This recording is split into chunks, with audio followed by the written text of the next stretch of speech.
वालेकुम अस्सलाम वरहमतुल्लाहि ताला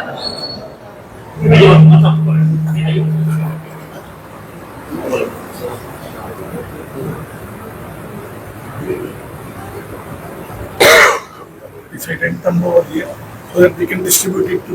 the deceased people, so that they can get the relief.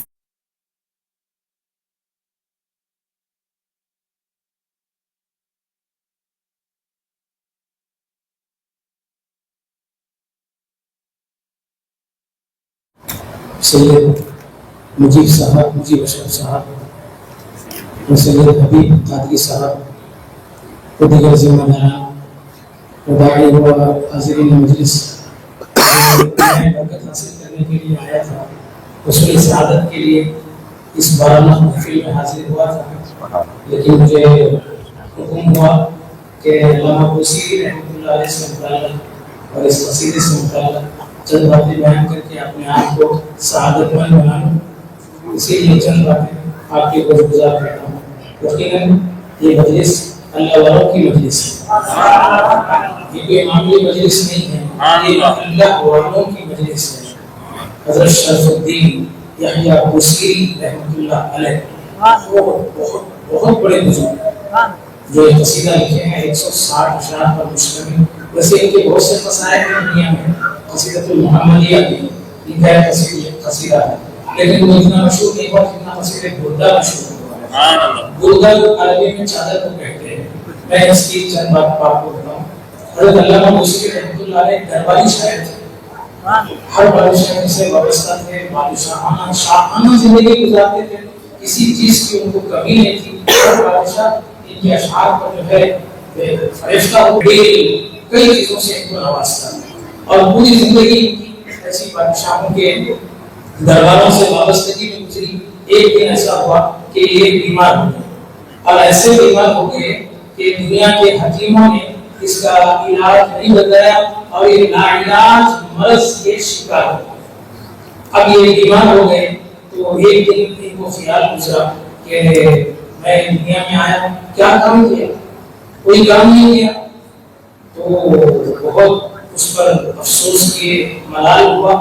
लेकिन उसके बाद उन्होंने हुजूर पाक सल्लल्लाहु अलैहि वसल्लम की शान अक़दस में एक कसीदा लिखा जिसके इब्तिदाई अशआर आमिन तदक्कुरी जीरानी बिजी सलमी हज़रत कदम इंज़िरार बिगमी, ये अशआर और ये अशआर लिखे हुजूर की शान में। एक वक्त इनकी किस्मत का सितारा टूट हुआ, सल्लल्लाहु अलैहि वसल्लम आप भी तशरीफ लाए और फरमाया बूसीरी क्या लिखा है सुना। हज़रत इमाम बूसीरी रहमतुल्लाह अलैह एक अशआर पूरे आमिन तज़क्कुरी जीरानी सल्लल्लाहु हज़रत कदम इंज़िरार मुखलकी बिगमी, वहां से शुरू किए 10 फसलों में ये जो अशआर लिखे, एक फसल उसमें हुजूर पाक सल्लल्लाहु अलैहि वसल्लम की शान ऐसी बयान किए कि उस जमाने के लोग आज भी हैरत बदलता है कि ऐसी शान बयान किया। और खुसूसन पूरे कसीदे का माहसल एक शेर है, कम अबरात मुसीबत बिल से ये शेर का मतलब हुआ है अल्लाह के रसूल सल्लल्लाहु अलैहि वसल्लम आपके दस्ते शिफा से कितने ऐसे लाइला मरीज शिफाएं हो चुके हैं। कम अबरात कितने बड़ी हो चुके हैं, वसीकल बीमारी से बिल से आपने छुआ, बीमारी खत्म। अफलहत में तेहीमानी ये शेख पर हुजूर पाक सल्लल्लाहु अलैहि वसल्लम मुस्कुराए, न सिर्फ मुस्कुराया बल्कि दोष मुबारक पर जो चादर थी आपको आपकी होती जिसके सादत में, जिसके दीदार में हुजूर पाक सल्लल्लाहु अलैहि वसल्लम वो तो बड़ा नेक और सादतमंद है ही, लेकिन अल्लाह ने हज़रत इमाम बूसीरी रहमतुल्लाह अलैह पर ऐसा एहसान किया कि रात में वो चादर आपने अता की, सुबह मौजूद ये बाबरकत कसीदा है। और अब क्या हुआ सुनिए, हज़रत इमाम बूसीरी 13 साल फरिश्त रहे, 13 साल मरज़ अलामत में बिस्तर पर फरिश्त, ना चल सकते, ना गिर सकते, ना उठ सकते, ना कुछ, ना क्या, ना किधर। 13 साल के बाद बात में सही हो, उसी वक्त सही हो। इसीलिए कहते हैं इस पसीने के बारे में कि जो जिस नींद से इस पसीने में आता है उसको उससे स्वाब, वैसे उसको शिफा मिल जाती है। तो आप सुबह उठ के हजरत बाहर निकले, शहर का हाल देखा, 13 साल में क्या से क्या हो जाता है, 3 दिन अगर हम बाहर नहीं निकले तो क्या से क्या हो जाता है, पूछो मतलब। तो 13 साल के बाद में कायनात पूरी बदली हुई है। उसी रहमतुल्लाह अलैह एक कोने से एक दूसरे की आवाज देते हैं, उसी शाम वो जो कल रात में आपने एहसास सुनाया है, उसी का भी हमें दे दें, उसकी नकल हमें दे दें। हज़रत ने कहा मैं तो हुज़ूर पाक सल्लल्लाहु अलैहि वसल्लम को सुना रहा था, मेरे सिवा कोई नहीं था, ये तुम समझ रहे थे, हम सब आप सल्लल्लाहु अलैहि वसल्लम की मजलिस में मौजूद थे। एक वादिया ना उस मजलिस में थे, सब के सब मौजूद थे, सब ने सुना। बस तो हुज़ूर का वो वसीले को मान लेना था। आज हम यहाँ मस्जिद मासूमिया में हज़रत की मेरे निगरानी उस वसीले को सुनने का शर्फ हासिल किया। बहुत से बादशाहों के पास रहा, तख्त नशीरों के पास रहा, बहुत सी बरकतें सआदतें जिस जमाने में ये कसीदा रहा वो जमाना वो कसीदे के साथ।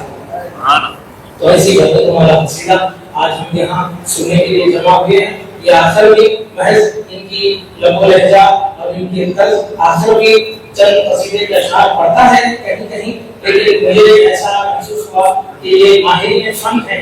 ये लोग अहले फन हैं, असहाब ज़बान हैं। तो मैंने चाहा कि कम से कम इनसे थोड़ा सीखने की गरज से मैं आया हूँ। अल्लाह ताला हमारे इस जमा होने को और इस मुद्दे की हिफाजत करने वाले को अजर जज़ील अता फरमाए और सबके मुकासिद में कामयाबी अता फरमाए। आमीन। या अल्लाह यासी सल्लल्लाहु अलैहि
Hey,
أحيا الظلام إله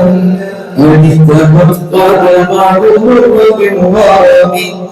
وشد من صعب أحشاءه وقرى تحت الحجارة تشحن صاف الأدم وراودته الجبال الشق بالذهب عن نفسه فأراها قيم الشمم وأكدت زهده فيها ضرورته إن الله تعالى تعبر العصم وكيف تضع إلى الدنيا ضرورة يملأ الكفرة دنيا من العذاب مولانا صل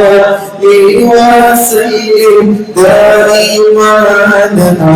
بعد العالم بك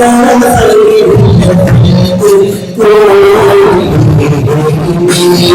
محمد سيد الكونين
والثقلين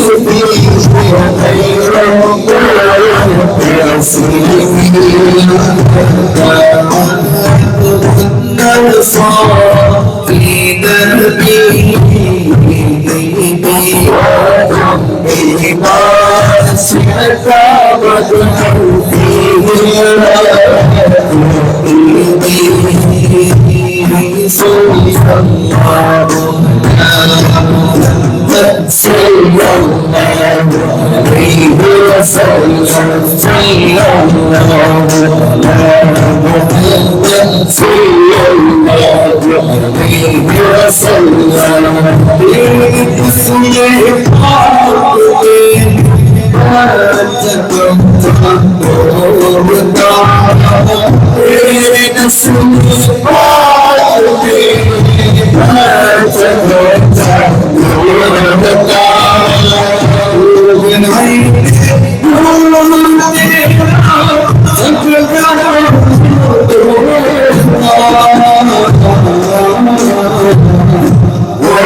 وصل إلى قدره ما شئت من عظمه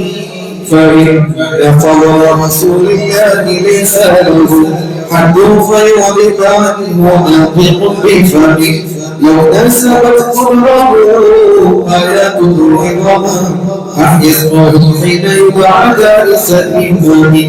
ويمتعن بما تعلق قلوبه يصنع علينا ولنوت ولنهيم أعلى الورى فرد معناه فليس يرى في القرب والبعد فيه غير منفهم كالشمس أراه لعينيه من بعد صغيرة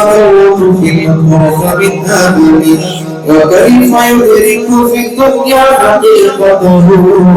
قوم نيام تسلوا عنه بالقلوب فمبلغ العلم فيه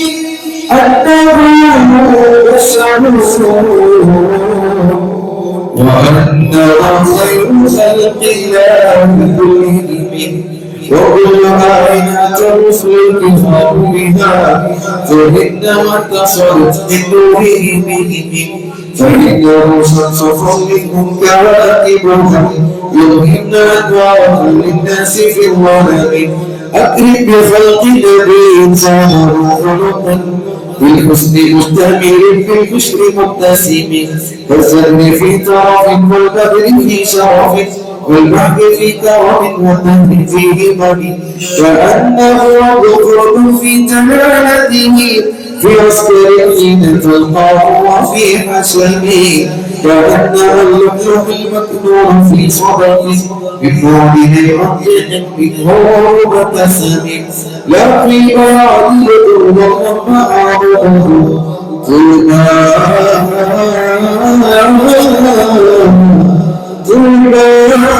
للمتسق منه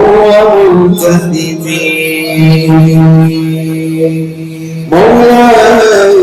مولاي صل وسلم دائما ابدا على حبيبك خير الخلق كلهم أبانا مولدنا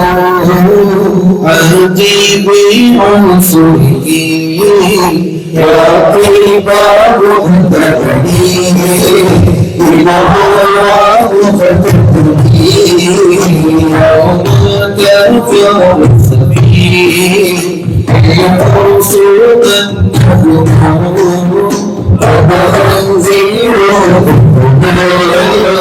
بالقرسي والكتاب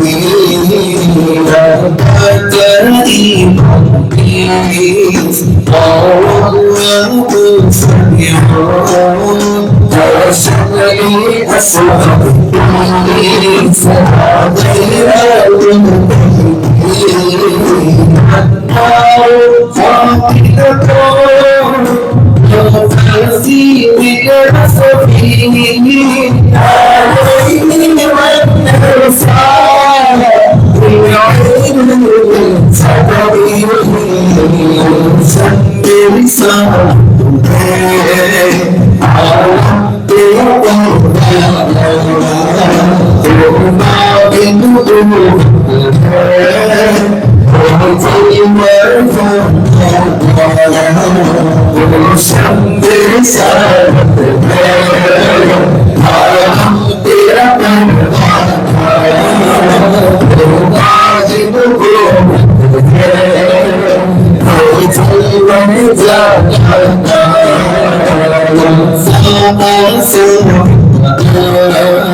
تمشي إليه على ساق بلا قدم كأنما سقط من سطر لما كتبت فروعه من بديع الخط بالمقام مثل الغمامة النسار ساهمة فقيه حرور في سيء الفتيل حكيم أقسمت بالقار المنشق له من قلبه نسبة مبرورة البصم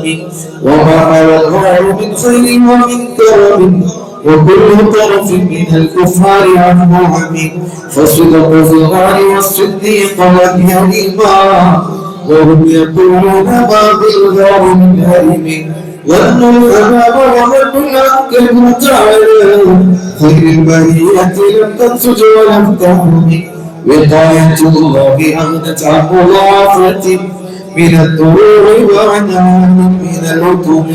ما سرني الغيب واستجرت به إلا ونلت التمار في الدرب يضمي ولن تقصد غنى التعويل من يده إلا استلمت الندى من خير مستلم لا تنكر الوحي بقربها إن له قلبا إذا نامت العينان لم ينم ولا تعين بروض من نبوته وليس يذكر فيه حال المحترم تبارك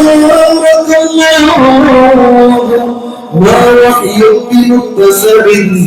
ولا نبي على غيب بمتهم كم أرات واسبت إلا انصراحته وأقلقت قريبا في رفقة اليمن وأحيت السنة الشرباء دعوته حتى هبت غرة في العصر الدهمي بعارض تدعو في القلب طاعة بما سيد من اليم أو خير من العالمين مولاي صلي وسلم دائما أبدا على حبيبك خير الخلق كلهم حسبي ربي قل الله في قلبي محمد صلى الله إله إلا الله وحدي ومصفي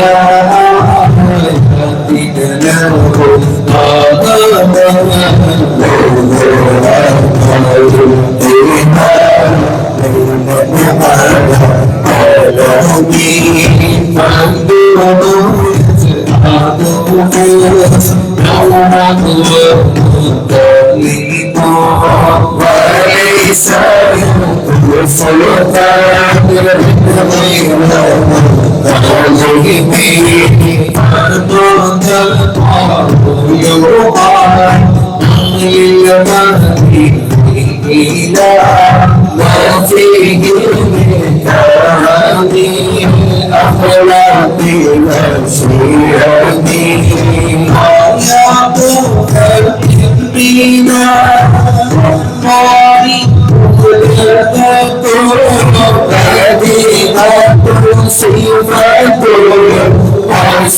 فيه من هذه الأخلاق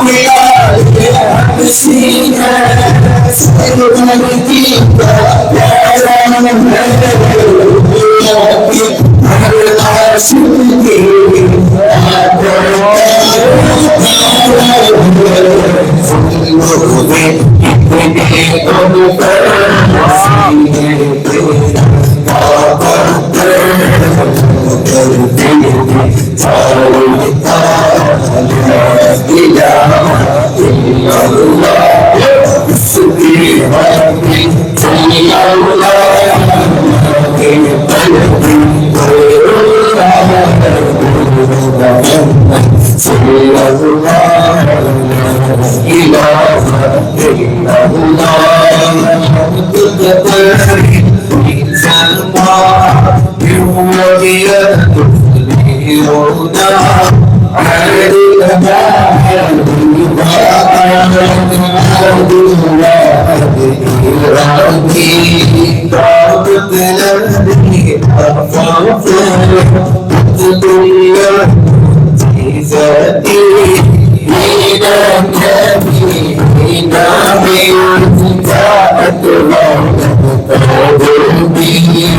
يا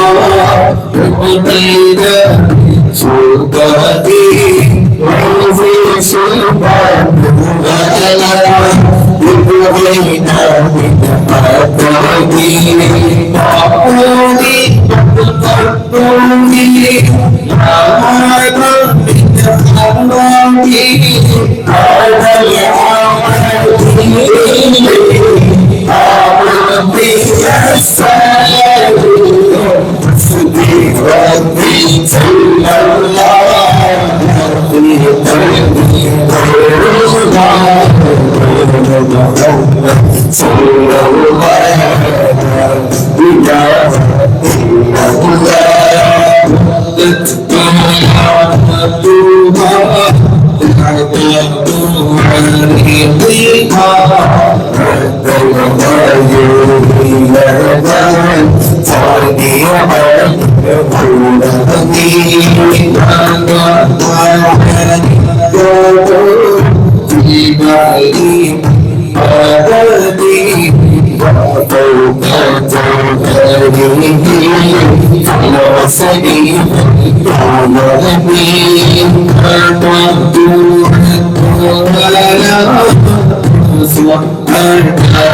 ربي صلى الله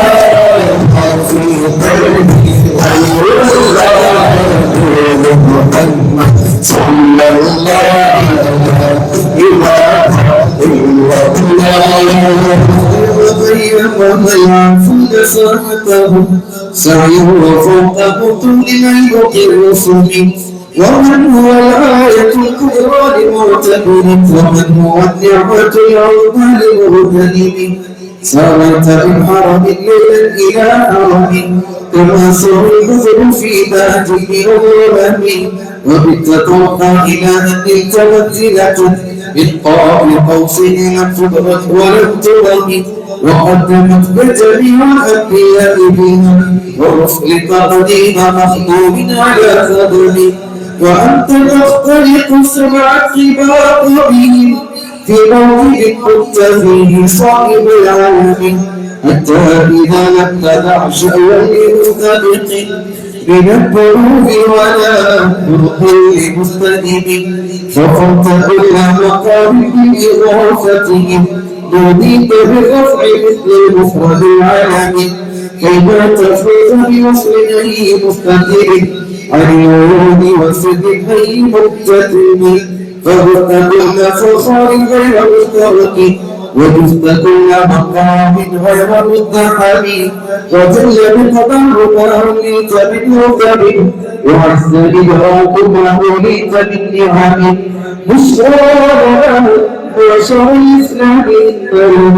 من العناية ركبت غير مهدم لما دعا الله أمرنا لطاعته بأكرم الرسل حسنا أكرم الأمم مولاي صل وسلم دائما أبدا على حبيبك خير الخلق كلهم وعد قلوب العدا أمداد بعدتهم فأبعدين أجبالك رحلا بلا المؤمنين قوم في كل حتى أتيت فنال من على المؤمنين واصبر في غار فتكون النبي أسماء سعادة وعلم ذلك وفهمي مضينا ولم تكن إلا بالمسؤول ومن كانت في كل حلقة بسيطة بالإنكار في العباد ومن نصره وسلم ذلك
في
नसीब से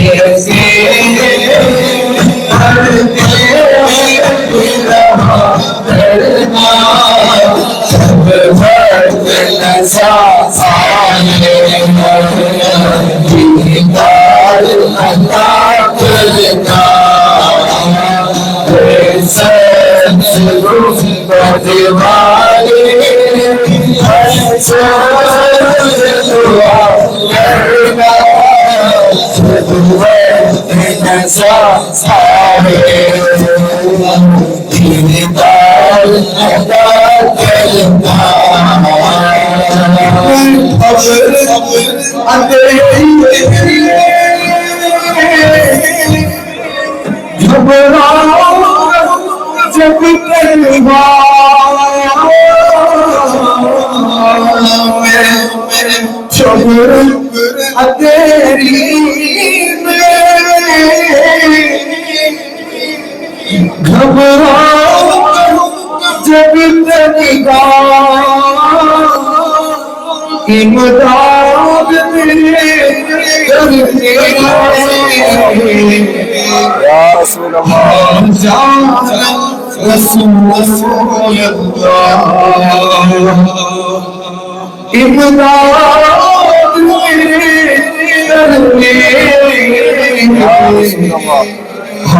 इमदाद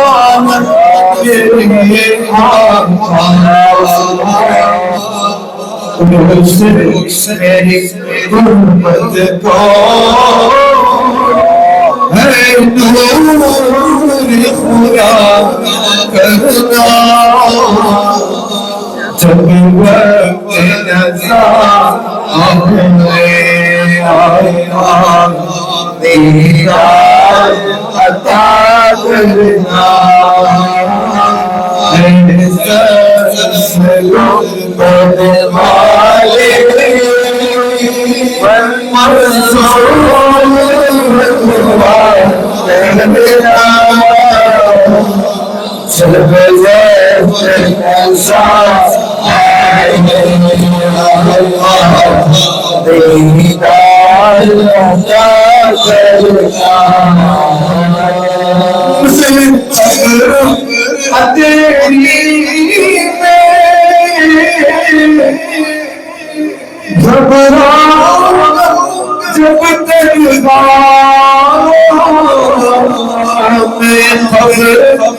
रसूल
मकबूल दुआ मेरी महबूब खुदा करना जब नजर दीदार अता करना अस्सलातु अला नबी वस्सलामु अला रसूल अशरफी अबताही والحبيب الهادي الفاتحة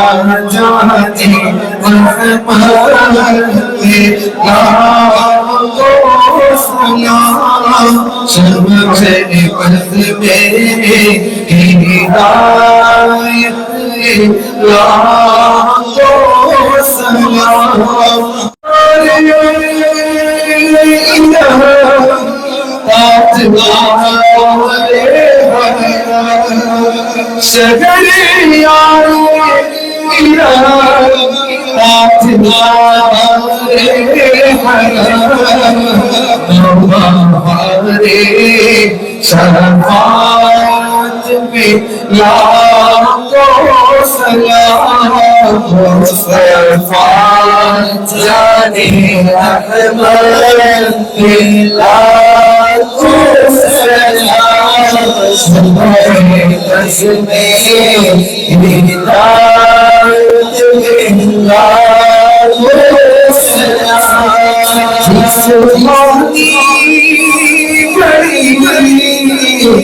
चमका कर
तशरीफ लाया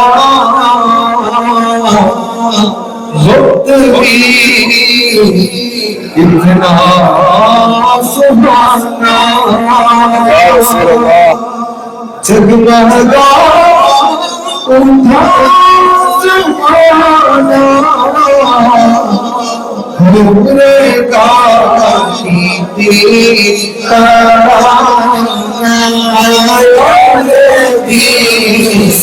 सलाम या रसूल सलाम या हबीब सलाम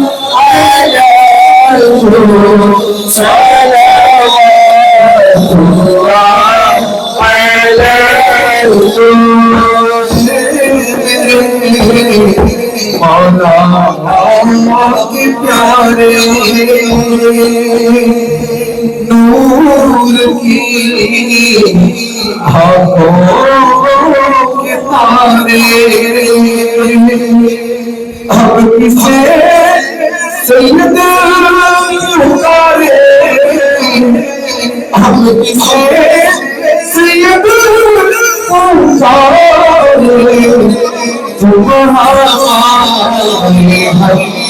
तुम्हारे सलाम या रसूल सलाम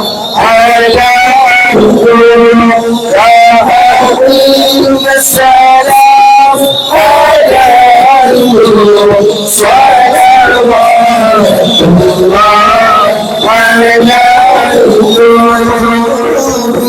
के वक्त आना चेहरे अंदर बिठाना कलमा तैयब पढ़ाना कलमा तैयब पढ़ाना अपने दामन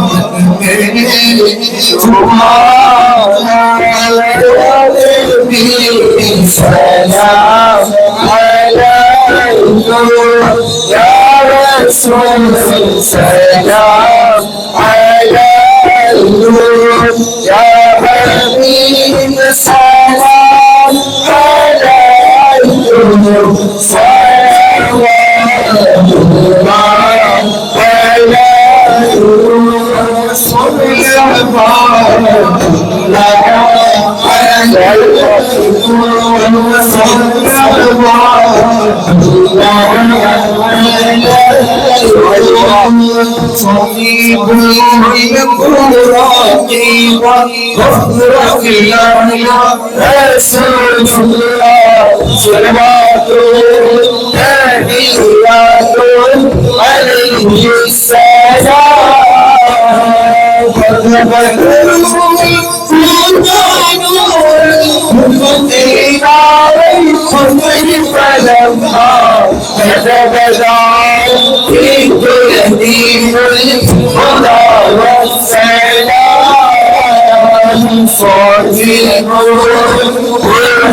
عليك يا سيدي يا رسول الله الصلاة والسلام عليك يا سيدي يا حبيب الله الصلاة والسلام عليك يا سيدي يا رحمة للعالمين سبحاننا يا رسول الله سبحاننا يا رسول الله استغفر لنا يا حبيب الله إننا في بحر مغرق خذ بأيدينا قلت حيلتنا أدركنا يا رسول الله يا رسول الله يا رسول الله الفاتحة أعوذ بالله من الشيطان الرجيم بسم الله الرحمن الرحيم رب العالمين حق لا إله إلا الله محمد رسول الله